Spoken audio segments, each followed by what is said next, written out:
আসসালামু আলাইকুম বন্ধুগণ, দেখতে পাচ্ছেন আজকে আমার কাছে একটা ফোন এসেছে স্যামসং মডেলের L142। তো এই ফোনটির প্রবলেম হচ্ছে, দেখুন চার্জে না লাগালেও অটোমেটিক, শুধু ব্যাটারিটা কানেক্ট করলেই, ব্যাটারি লাগালেই অটোমেটিক চার্জ নিচ্ছে। আর চালু হওয়ার পরে একটি লেখা আসতেছে, দেখুন বন্ধুগণ, একটি মেসেজ আসতেছে, দেখুন your charger is over voltage, please disconnect the charger, এই লেখাটা আসে, শুধু বাজতেছে। দেখুন, তো সমস্যাটা এটাই। তো এই প্রবলেমটা আমি সলভ করবো। দেখুন, খোলার পরে দেখতেছি যে কোনো এক টেকনিশিয়ান ভাই এই কাজটা করেছে। এখানে একটি জেনার ডায়েট লাগিয়ে দিয়েছে, দেখুন কি অবস্থা ফোনটির। তো ফোনটি আমি সুন্দর করে আগে জেনার ডায়েটটা খুলে দিলাম আগে, এবং এই চার্জারের যে পোর্টটা লাগা ছিল এটা আমি তুলে দিছি। দেওয়ার পরে সুন্দর করে বোর্ডটি আগে পরিষ্কার করে নিচ্ছি। দেখুন, এখানে এমন অবস্থা হয়েছিল যেন মনে হতো যে একটা অবস্থা করে রাখছিল। দেখুন এখন কত সুন্দর পরিষ্কার হয়ে গেছে ফোনটি। পরিষ্কার করার পরে আমি এখন চার্জারের পোর্টটি আগে লাগাবো না, আগে আমি ফোনটি চালু করে দেখবো যে আমাদের সমস্যার সমাধান হয়ে গেছে কিনা। দেখুন এখন আর অটোমেটিক চার্জও নিচ্ছে না এবং ওই মেসেজটাও আসতেছে না। তো বন্ধুরা, এখন আমি চার্জারের পিনটা লাগাই দেখি। চার্জার পিনটা লাগালাম, দেখুন খুব সুন্দর করে চার্জারের পোর্টটা লাগিয়ে দিয়েছি আমি। লাগার পরে এখন আমি চার্জে দিয়ে এই ভোল্টেজটা চলে আসতেছে, your charger is over voltage, এই লেখাটা আবার চলে আসতেছে চার্জার দিলে। তো আমি এখন 8200 যে রেজিস্ট্যান্সটা আছে এটা আমি চেঞ্জ করলাম। এটা চেঞ্জ করার পর আমি দেখব যে এই সমস্যার কতদূর আমাদের সমাধান হয়।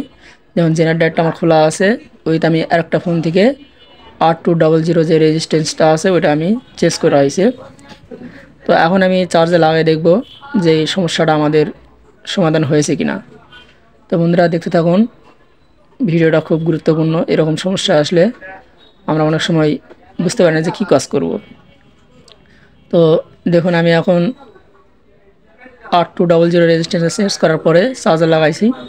তো এখন দেখুন চার্জ নিচ্ছে, আবার ওই লেখাটাই আসছে, তার মানে সমস্যার সমাধান হয় নাই। এবার আমি ডায়েটটা চেঞ্জ করে দিছি। দেখুন এই যে যেই ডায়েটটা ফোনের ছিল এটা আমি আর একটা ফোন থেকে এটা চেঞ্জ করতেছি। এটা চেঞ্জ করার পরে দেখব যে সমস্যাটা আমাদের কতদূর সমস্যা সমাধান হয় কিনা। দেখি, চার্জে লাগালাম, তো দেখতে পাচ্ছেন চার্জ হচ্ছে।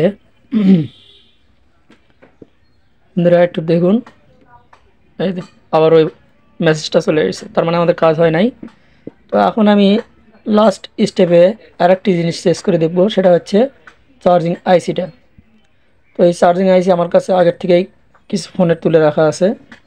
তো আমি এরকম একটা চার্জিং আইসি এই ফোনের মধ্যেও আছে, তো এই ফোনেরটাই আমি খুলে নিয়েছি। এখন এই চার্জিং আইসিটা আমি চেঞ্জ করে দেখব যে আসলে সমস্যাটার সমাধান হয় কিনা আমাদের। তো বন্ধু দেখতেছেন সেম কোয়ালিটির একটি বোর্ড পেয়েছি, সেই বোর্ড থেকে একটি চার্জিং আইসি আমি নিয়েছি। তো এই চার্জিং আইসিটা এবার আমি চেঞ্জ করে দেখি আমাদের সমস্যাটা কতদূর ক্লিয়ার হয়। তো বন্ধুগণ দেখতে পাচ্ছেন আমি এই চার্জিং আইসিটা চেঞ্জ করে দিয়েছি। তো সুন্দর করে একটি চার্জিং আইসি আমি লাগিয়ে দিয়েছি আদার্স ফোন থেকে। তো এখন আমি চার্জে লাগিয়ে দেখব বেশ কিছুক্ষণ যে আসলে আমাদের সমস্যাটা দূর হয়েছে কিনা।